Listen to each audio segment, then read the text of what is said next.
Hello, I wanted to share another game in the Philidor defense that I like to play sometimes, and this comes from the Alapin-Blackburne gambit line where black sacrifices a pawn for development.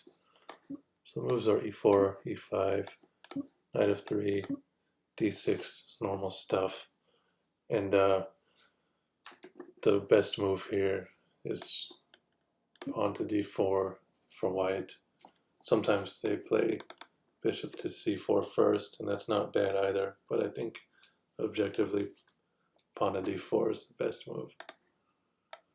So the gambit starts the move bishop to g4, just pinning this knight to the queen, and now white will take on e5, reasoning that if black recaptures, the queens get traded and black loses castling rights, and the knight will be unpinned, maybe capture on e5, and white will have a slight edge here.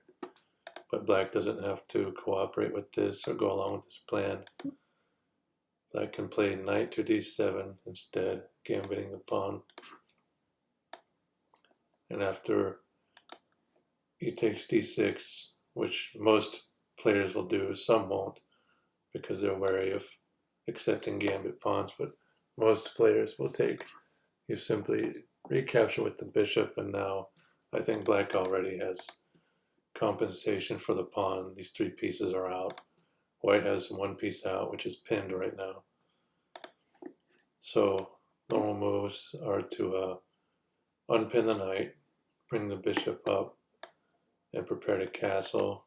And now black should play queen to e7 to just attack this pawn and activate the queen, and maybe start some kind of trouble on this diagonal if white's not careful. So probably the best thing now is for white to simply castle, give back the pawn if black really wants to take it back, and not worry about defending it. But when they try to defend this pawn too much, they'll get into trouble. So knight c3, and you can attack it again with knight f6. And this has probably happened to me about 100 times.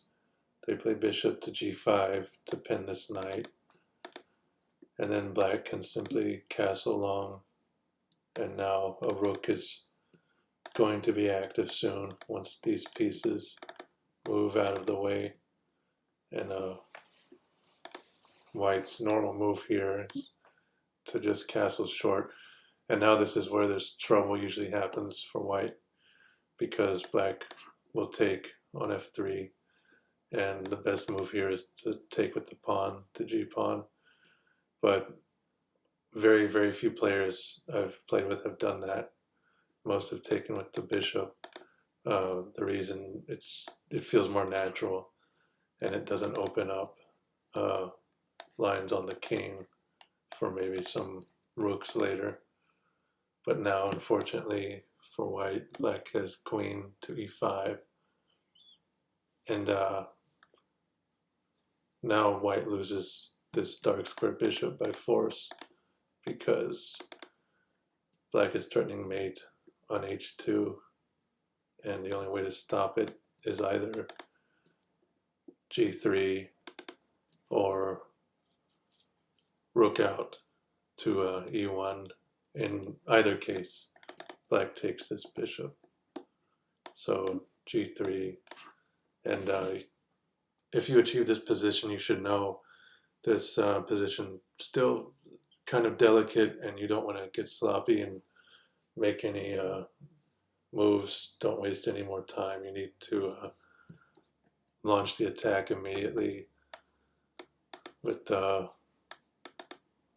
moving these pieces out, taking control of the center, maybe playing h5, h4 soon, and being wary of any of white's counter threats if they should start trying to attack your king. But in any case, I think black should have a good game from here, having an extra piece for white's extra pawn.